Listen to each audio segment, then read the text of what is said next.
நிழல் விற்கும் கதை. அந்த காலத்துல ஒரு ஊர்ல பெரிய பணக்காரர் ஒருத்தர் இருந்தார். ரோடு ஓரத்தில் உள்ள பெரிய மாளிகையில் வசித்து கொண்டிருந்தார். அவர் வீட்டிற்கு வெளியிலே உயரமான மரம் ஒன்று வளர்ந்திருந்தது.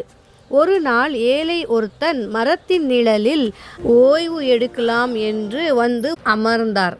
அந்த சமயத்தில் பணக்காரன் வெளியே வந்து பார்த்து, "டேய், உன்னத்தான், நீ இங்கே அமர முடியாது, எழுந்து போ" என்று அந்த ஏழையை அதட்டினார்.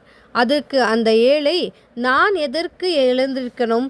நான் இங்கே ஓய்வு எடுக்க வந்தேன்" என்று சொன்னான். அதுக்கு அந்த பணக்காரன், "இது என்னோட மரம்.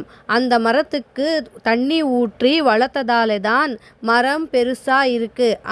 அதனால அந்த மரமும் மரத்தோட நிழலும் எனக்கு தான் சொந்தம்னு சொன்னான். அப்படி என்றால் அந்த மரத்தின் நிழலை எனக்கு விற்று விடுங்கள்" என்று ஏழை சொன்னான்.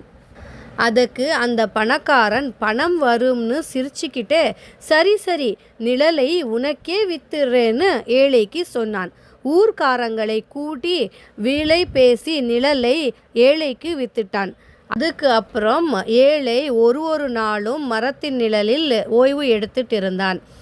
அந்த நிழல் எங்கெல்லாம் விழுதோ அங்கெல்லாம் ஏழை போய் ஓய்வு எடுத்தான். அதனால் நிழலை தொடர்ந்து ஏழை பணக்காரன் வீட்டுக்குள் போனான். அதன் பிறகு தன் நண்பர்களை, அவர்களுடைய கழுதை, குதிரை, ஆடு, மாடு எல்லாத்தையும் நிழலில் தங்க வைத்தான். இந்த மாதிரி உரிமையாக ஏழை வீட்டுக்கு வருவது, ஓய்வு எடுக்கிறது பணக்காரனுக்கு பிடிக்கலை. "நீ எப்படி என் வீட்டுக்குள் வந்து ஓய்வு எடுக்கலாம்? உனக்கு எவ்வளோ தைரியம்னு கேட்டான். அதுக்கு ஏழை, "நான் தான் நிழலுக்கு பணம் கட்டி இருக்கேனே" சொன்னான். அதை கேட்டதும் பணக்காரன் அந்த இடத்திலிருந்து போயிட்டான். அதன் பிறகு ஒரு நாள் பணக்காரன் அவன் நண்பர்களை வீட்டிற்கு விருந்துக்கு அழைத்தான். அப்போ ஏழை வீட்டிலுள் வந்து ஓய்வு எடுத்துட்டு இருந்தான். இதை பார்த்த நண்பர்கள் எல்லாரும் பணக்காரனை பார்த்து நக்கலாய் சிரித்தார்கள். அப்போ பணக்காரனுக்கு ரொம்ப அவமானமா இருந்தது.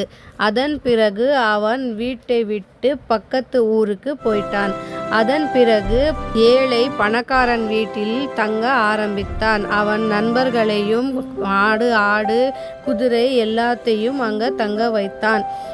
அந்த மரத்தின் நிழலில் யார் வந்து தங்கினாலும் அவன் எதுவும் சொல்ல மாட்டான். பணக்காரன் பணத்திற்காக ஆசைப்பட்டு தன் வீட்டையும் நிம்மதியும் இழந்து விட்டான். லைக் பண்ணுங்க, ஷேர் பண்ணுங்க, சப்ஸ்கிரைப் பண்ணுங்க.